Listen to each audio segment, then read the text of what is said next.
আপনি কি ভোট চোর? আপনি চোরে কথা বলে রাখলেন কেন? আপনি কি ভোট চোর? কথা বলেন। এই সমস্ত নেতা, এই সমস্ত খ্যাতা গুনার সময় আমাদের নাই। কথা বলেন না কেন? এইগুলো আমরা গুনি নাকি? আমলিগ হোক, বিএমপি হোক, যেই হোক, আমি কোনো দলের নাম বলি নাই। আমি সরকারের বিরুদ্ধে কথা বলতেছি না। আমি চোর, বাটপার, লুচ্চা, বদমাইশদের বিরুদ্ধে কথা বলতেছি। আপনার গায়ে লাগে কেন? বুঝতে হবে আপনি মুনাফিক না হয় চোরের দলের লোক। এই নেতা কোরআনের মাহফিলে বাধা দিতে আসবে, জুতা পেটা করে সুদা করে দেবেন যাতে কোনোদিন কোরআনের মাহফিলে বাধা না দিতে পারে। ঠিক কিনা বলেন? আপনি কিসের মাহফিল বন্ধ করবেন? আপনার বাবার ক্ষমতা নয় মাহফিল বন্ধ করবেন। এটার কাছ থেকে শিখে আমার ওয়াজ করতে হবে না। এই সমস্ত নেতা, এই সমস্ত খ্যাতা গুনার সময় আমাদের নাই। কথা বলেন না কেন? আসসালামু আলাইকুম ভিউয়ার্স, কেমন আছেন? আশা করছি সকলে অনেক ভালো আছেন। ভিডিওর শুরুতে একটি ক্লিপ দেখে অবশ্যই বুঝতে পারছেন যে ভিডিওটি কেমন হতে চলেছে। হ্যাঁ, অনেক ইন্টারেস্টিং আজকের ভিডিওটি হতে চলেছে।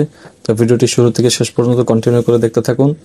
তো বক্তা শুধু বলেছিল ভোট চোর। এই ভোট চোর নিয়ে রেগে গিয়ে আওয়ামী লীগের নেতা বক্তার সাথে কি করলো, চলুন আমরা সকলে দেখে আসি। তো ভিডিওটি শুরু করার আগে বরাবরের মতন আপনাদের কাছে একটি রিকোয়েস্ট, আপনি যদি আমাদের চ্যানেলের নতুন দর্শক হয়ে থাকেন তাহলে অবশ্যই আমাদের চ্যানেলটিকে সাবস্ক্রাইব করে রাখবেন আর ভিডিওতে একটি লাইক করবেন। গুরুত্বপূর্ণ মতামতটি কমেন্ট বক্সে জানিয়ে যাবেন। তো চলুন, লেটস গেট স্টার্টেড। হুজুর একটু দেখেন কি অবস্থা। একটা ভার্সিটির ছাত্র একটা গান লেখছে, বলবো কি বলবো? কুত্তার বাচ্চা ফুটফুটে সুন্দর। আমি কি রে, আবার কেমন গান? কুত্তার বাচ্চা। এখন বলতে দেশের চাল চোর, দেশের ডাল চোর, দেশের গম চোর, দেশের টিন চোর, টাকা চোর, ও দেশের ভোট চোর আছে না নাই? দেশের চাল চোর, দেশের গম চোর, দেশের টাকা চোর, টিন চোর, তেল চোর, ভোট চোর। কথা বলো। দিনের ভোট রাতে কমপ্লিট করে ফেলা আছে না নাই? এগুলো প্রত্যেককেই বিচারের আওতায় আনা হবে। আমার কি কথা? আপনি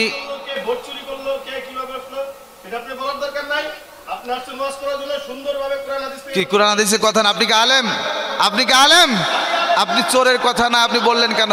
আল্লাহর কোরআনে বলছে যে যদি কেউ চুরি করে, যদি কেউ চুরি করে তাহলে তার হাত কেটে দাও। চোরের শাস্তি হাত কাটা, চোরের কথা নয় মানে? আপনি এগুলো পাইলেন কোথায়? ওয়াজ যদি করতেছি আপনি মনে কোরআন হাদিস, আমি কি কোরআনের বাইরে কথা বলতেছি? আপনি কে? আপনার আপনি যেই হন, আপনি যেই হন, আপনি কিসের মাহফিল বন্ধ করবেন? আপনার বাবার ক্ষমতা নয় মাহফিল বন্ধ করবেন। তাতে কি হয়েছে? উনি কি বসছেন নাকি?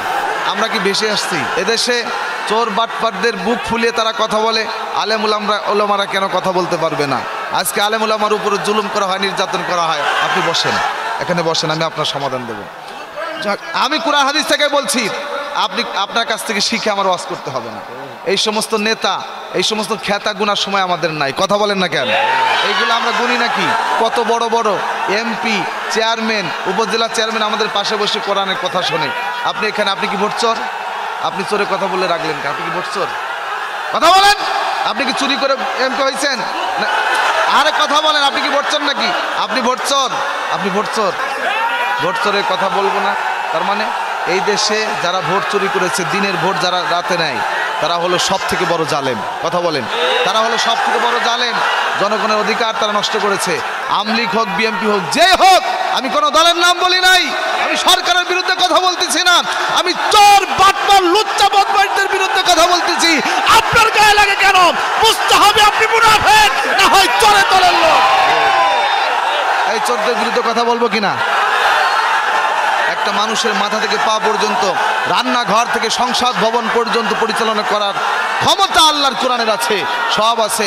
সেদিন আমাকে এক ভদ্রলোক বলতেছে, হুজুর কিছু মনে করবেন না, নরম নরম ওয়াজগুলো ভালো লাগে। কোরআনে শক্ত কথাও আছে, নরম কথাও আছে, নরমগুলো ভালো লাগে। আমি কই গরমগুলো ভালো লাগে না। গরম আছে কাফেরদের বিরুদ্ধে শক্ত হওয়া, সিদ্দাউ আলাল কুফার রুহামা বাইনাহুম। তোমরা পরস্পর নরম হও, বিনয় হও এক মুসলমান আর এক মুসলমানের জন্য। এবং কাফেরদের বিরুদ্ধে যখন আমেরিকা তোমার আফগানের উপর আক্রমণ করবে, মায়ানমারে কাফের বেঈমানরা মুসলমানদেরকে জবাই করবে, কাশ্মীরে যখন মুসলমানদেরকে হত্যা করা হবে, উইঘুরে মুসলমানদেরকে যখন হত্যা করা হবে, নির্বিচারে পাখির মতো ইসরায়েল যখন ফিলিস্তিনে মুসলমানদেরকে গুলি করে হত্যা করবে, মাথার খুলি উড়িয়ে দিবে, তোমরা তখন আশিদ্দাওয়ালাল কুফফার ওই সমস্ত কাফের বেঈমানদের প্রতিশোধ নেওয়ার জন্য অঙ্গীকারবদ্ধ হও, বায়াত গ্রহণ করো, বিশ্বের মুসলমান এক হয়ে যাও, এক হয়ে প্রতিবাদ করো, জীবন দিবা না হয় জীবন নিবা, প্রয়োজনে ইসলামের জন্য শহীদ হবা, এক হয়ে মুসলমান ঐক্যবদ্ধ হও। ঠিক না বলেন? এই জন্য যেই নেতা কোরআনের মাহফিলে বাধা দিতে আসবে, জুতা পেটা করে সুদা করে দেবেন, যাতে কোনোদিন কোরআনের মাহফিলে বাধা না দিতে পারে। ঠিক না বলেন? তো ভিডিওটি এই পর্যন্ত। ভিডিওটি ভালো লাগলে একটি লাইক করবেন, আর দেখা হচ্ছে নতুন আর একটা ভিডিওতে। ততক্ষণ সবাই ভালো থাকুন, সুস্থ থাকুন। আল্লাহ হাফেজ।